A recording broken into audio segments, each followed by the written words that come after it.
Assalamualaikum warahmatullahi wabarakatuh, teman-teman. Kembali lagi dengan saya di channel Muhammad Habibullah Alkaf. Yang belum subscribe, jangan lupa Anda subscribe channel ini, like, komen, dan share video-videonya. Karena video-video yang ada di YouTube Muhammad Habibullah Alkaf ini akan berusaha menghibur, membantu kita semua untuk menambah wawasan, mendekat kepada agama, kepada ilmu-ilmu agama Islam, yang dengan tujuan kita mengharapkan keridhaan dari Allah Subhanahu wa Ta'ala. Nah, di video kali ini saya nggak sendiri, karena kalau sendirian terus nanti dibilang jomblo, sendirian terus juga kalian pasti bosen ngelihatnya.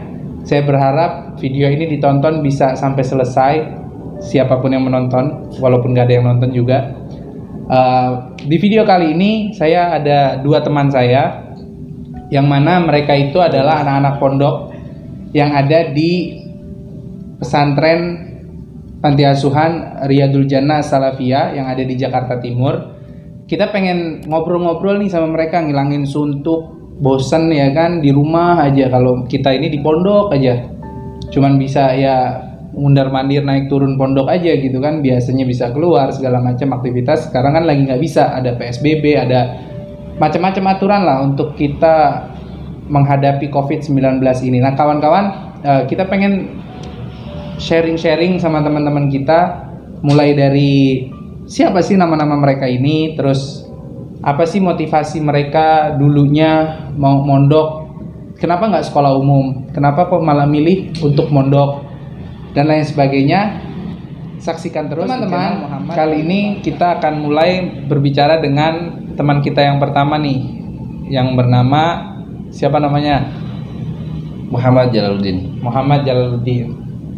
Silakan Muhammad Jalaluddin, antum ceritakan sedikit tentang kenapa sih awal mulanya tuh kok tahu tempat ini, mau mondok di sini, pertama itu, sampai kenapa memilih kok mondok nggak sekolah umum. Kalau di luar sana kan ada yang bilang ya mendingan sekolah umum lah, masa depannya lebih jelas daripada mondok kan nggak jelas. Gimana tuh?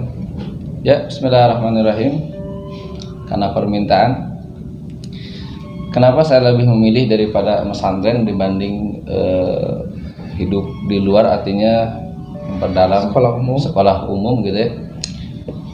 Karena emang betul awal saya punya tujuan itu, punya cita-cita itu seorang guru apa tuh namanya, sekolahan umum. Kemudian lagi ditanya sama seorang guru, waktu saya sekolah SD kelas 4 itu saya tanya sama seorang guru, apa cita-cita kamu? Saya berubah lagi, cita-cita saya jadi dokter. Ketika kelas 5 ditanya lagi sama guru itu, sama guru yang berbeda, apa tuh namanya, yang berarti berbeda, saya pun berubah lagi cita-cita. Ditanya apa cita-cita kamu? Saya menjawab, cita-cita saya menjadi seorang TNI.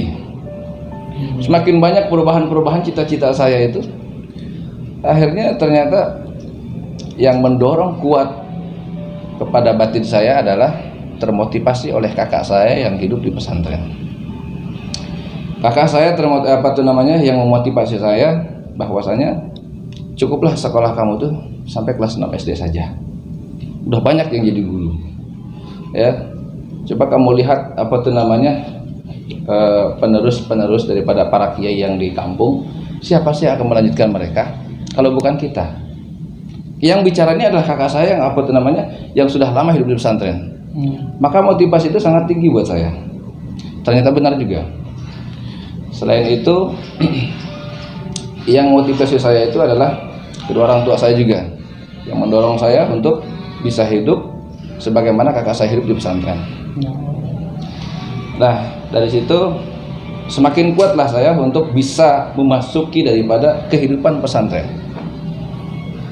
Awal dulu saya mau pesantren itu bukan ke Jakarta. Awalnya bukan ke Jakarta. Bukan ke Jakarta, ya. Dulu saya pengennya ke daerah Cianjur sana, karena di daerah Bogor. Emang sebelumnya nih kita kan belum tahu ya dari tadi, dari mana ini emang? Oh ya, saya sendiri dari saya dari Bogor. Kelahiran saya memang dari Sunda ya, dari daerah Bogor sana, daerah Kecamatan Sukamakmur, Kabupaten Bogor. Gitu. Saya lahir. Ada yang tahu nggak nih Sukamakmur di mana?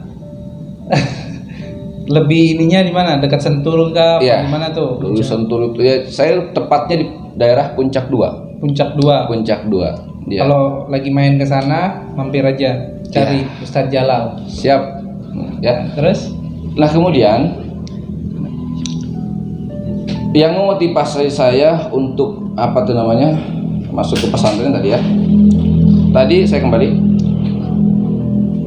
Awal saya tidak ingin apa tuh namanya, nggak ada bayangan ke Jakarta untuk pesantren. Ya, karena di apa tuh namanya? Karena bayangan saya Jakarta itu tempatnya duit, tempatnya kerja, usaha, gitu tempatnya ya. kerja, tempatnya usaha, tempat mencari itu Jakarta. Itu logika saya dulu. Ya, sehingga menafikan daripada apa tuh namanya pesantren nggak mana mungkin ada Jakarta gitu kan. Iya. Gitu. Nah, kemudian setelah apa tuh namanya beberapa bulan setelah saya lulus sekolah itu, saya minta sama orang tua saya untuk bisa segera mendaftarkan saya ke pesantren yang di daerah Cianjur sana. Nah, kemudian orang tua saya bilang, ya siap, insya Allah dengan segala apa tuh namanya keyakinan dari orang tua, dorongan, restu, akan dimasukkan ke mana? Ke bekas daripada pesantren kakak saya dulu tinggal di sana. Oh, jadi di awalnya mau pesantren di tempat kakaknya dulu pesantren? Iya. Oke, terus? Nah, memang sudah sepakat, pernah tuh guru kakak saya datang ke rumah saya, guru itu bilang, kalau kamu bisa mesantren sebagaimana kakak kamu mesantren dengan jujur, dengan baik di tempat saya akan modalin kamu, saya akan apa tuh namanya tanggung jawab atas kamu sampai kamu nikah. Dia bilang seperti itu. Kata kakak? Kata guru itu. Oh, kata guru ya, kakak. sampai kamu nikah akan saya tanggung jawab kamu. Ya khair, kata saya, insya Allah. Lambat laun itu dikasih jenjang 3 bulan saya. 3 bulan ya, untuk berpikir saya juga, ya kan, untuk mempertimbangkan. Meskipun itu udah menggebu-gebu saya pengen masuk pesantren. Nah, setelah itu ada seorang ibu datang ke rumah saya. Dia menceritakan hal ihwal anaknya yang tinggal di pesantren Jakarta. Ya, yaitu dia punya anak namanya Abu Bakar Al-Munawwar. Oh, anak pesantren sini juga ya, yang pernah ada di video YouTube Muhammad Habibullah ini yang beberapa waktu lalu. Terus? Nah, itu menceritakan hal ihwal tentang anaknya yang ada di pesantren di daerah Condet, Jakarta Timur. Dari situ saya terkesan, kok ada pesantren di Jakarta gitu. Nah, dari situ ibu itu bilang sama saya, apakah kamu mau ikut sama anak saya di sana? Di sana enak loh tempatnya, begini. Walhasil apa tuh namanya diberi gambaran sesuatu yang sangat apa tuh namanya membuat semangat gitu untuk hadir ke sana. Hanya saya pertimbangkan.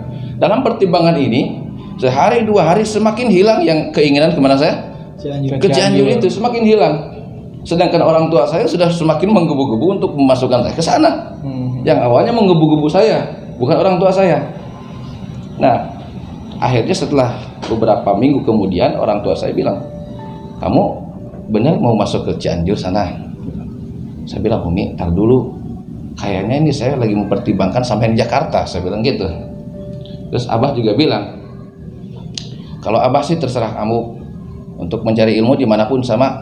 Kata Abah, saya bilang gitu, untuk mencari ilmu yang penting kamu jujur. Ya siap Abah, saya bilang gitu. Nah, kemudian datang lagi hari Senin kemudian selanjutnya, karena ibu ini dagang itu setiap hari Senin, datang ke rumah saya lagi tuh seperti biasa keliling. Dia bilang lagi, nanya sama saya, gimana, apakah kamu mau ikut sama anak saya di sana? Saya nanya sama ibu tadi itu tentang hal ihwal keadaan apa tuh namanya anaknya yang di sana. Dia menceritakan dengan apa tuh namanya, dengan semakin memotivasi saya, membuat semangat baru lagi gitu kan. Nah, kemudian dari situ saya punya keyakinan saya akan berangkat ke Jakarta untuk mencari ilmu, gak di sana, Jakarta aja deh gitu. Sampai pada akhirnya terpilihlah mondok di tempat ini. Iya. Pada tahun kapan itu? Itu pada tahun 2011, Habib. 2011 mondok di tempat ini. Apa kesan-kesannya pertama kali? Oh, yang diceritain sama ibu itu begini-begini. Nah, terus ternyata kan ngelihat sendiri tuh. Gimana tuh? Apakah seperti yang katanya orang di luar, ya namanya pondok itu kayak di penjara lah, nggak enak lah, makan nggak enak, apa nggak enak, gimana tuh?